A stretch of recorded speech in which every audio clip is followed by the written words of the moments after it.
વિનન પર આપનું સ્વાગત છે। હું છું હાર્દિક મોદી। ભારતીય આર્મી ચીફની પાકિસ્તાનને કડક ચેતવણી। બ્રેકિંગ ન્યૂઝ સામે આવ્યા। ઓપરેશન સિંદૂર હજુ યથાવત છે। આર્મી ચીફનું આ સૌથી મોટું નિવેદન। પાડોશી દેશ કોઈ હરકત કરશે તો મળશે જડબાતોડ જવાબ। ભારતીય સરહદ નજીક 8 આતંકી કેમ્પ હજુ પણ એક્ટિવ છે। પાકિસ્તાની કેમ્પ પર ભારતીય સેનાની બાજ નજર છે। શંકાસ્પદ ગતિવિધિ થતાં જ ભારત એક્શન લેશે અને ભારતીય આર્મી ચીફ ઉપેન્દ્ર દ્વિવેદીએ જણાવ્યું કે હજુ પણ આંતરરાષ્ટ્રીય સરહદની બીજી તરફ 2 જ્યારે એલઓસીની બીજી તરફ 6 અને એમ કુલ મળીને 8 આતંકી કેમ્પ એક્ટિવ છે, જેના પર ભારતીય સેના નજર રાખી રહી છે।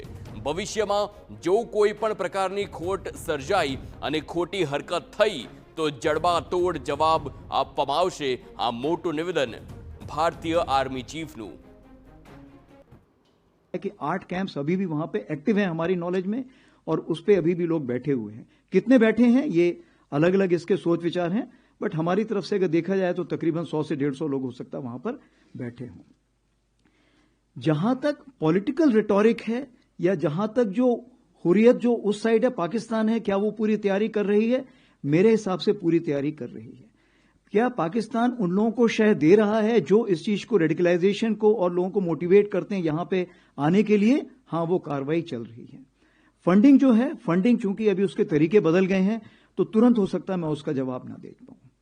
जहां तक हमारी अलर्टनेस है, लाइन ऑफ कंट्रोल में अलर्टनेस पूरी है क्योंकि ऑपरेशन सिंदूर ऑन है।